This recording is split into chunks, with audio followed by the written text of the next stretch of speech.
Hi, wondering if you could do one thing, and it's not for me, it's for you, and that is that you would not use your camera, your advanced camera, whether that be a D7100, X-T2 Fuji, Nikon D500, in program mode, really anymore.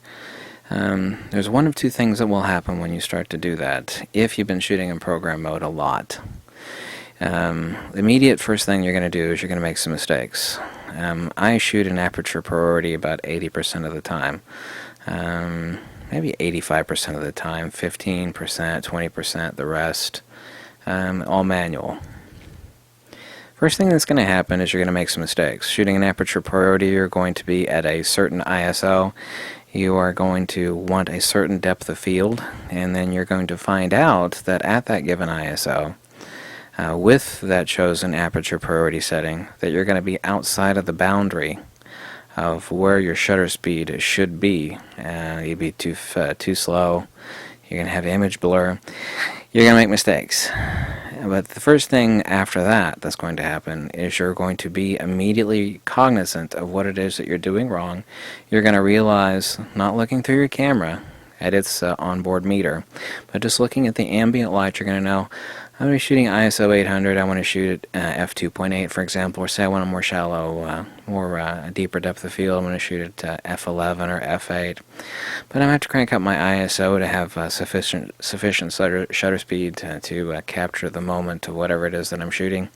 You're going to start thinking. And the third thing that's going to happen, and that's going to happen within a week or two depending on how often you shoot, is that all that thinking will disappear and it will become subconscious reflex. Okay? That means you're not going to have to, you're going to immediately look at the light, you're going to know what it is that you want to do, and you're going to adjust things appropriately, and you're going to let your camera choose the appropriate shutter speed, and you know that within your set ISO and within your set aperture, that you're going to be able to capture whatever action or non-action, depending on what it is that you're shooting, handheld, tripod, whatever it is, without any issues of shake due to insufficient shutter speed times.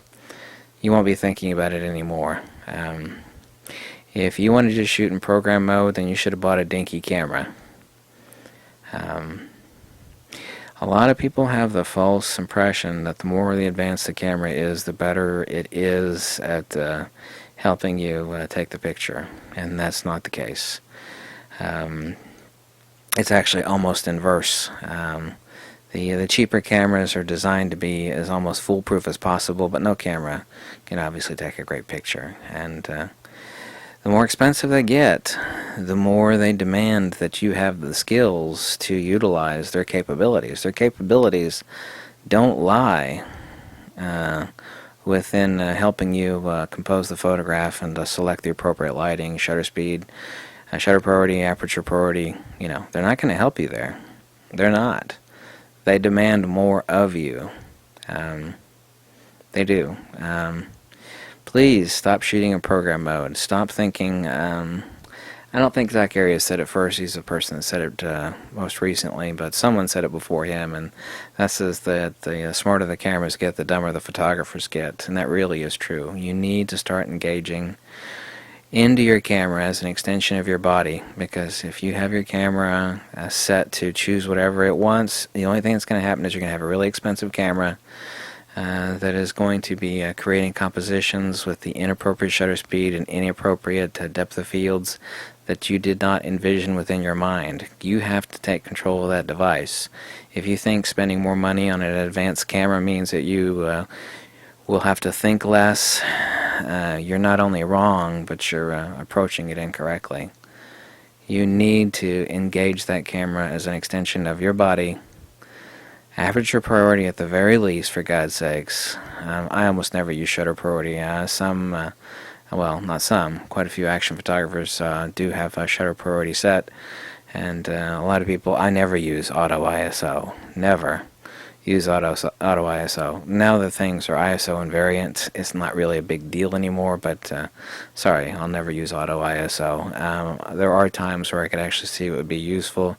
erratically and quickly changing scenarios of lighting where you need to be completely and utterly concentrated on the shooting situation, I'll never use it.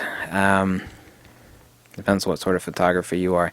Just learn to engage your camera more, and as you do that, you will be engaging your camera very quickly less. And by that I mean, as you engage it, everything will become immediately reflex, muscle memory. It will become a subconscious comprehension.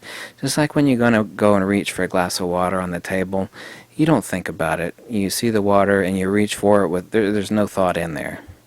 And your camera actually has to be that. And once you do that, not only are you using the camera as an extension of your body, but you're also completely then focused on the composition and the lighting instead of fighting this device with all these buttons and dials on it.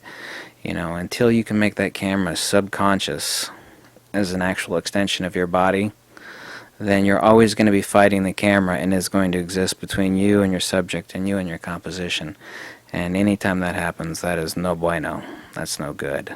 So if you haven't started yet, you do need to start. It's a necessity for better photography. It's an absolute necessity, as a matter of fact. Thanks for watching, and hello from sunny Fort Myers, Florida. I think it's going to be 86 degrees tomorrow.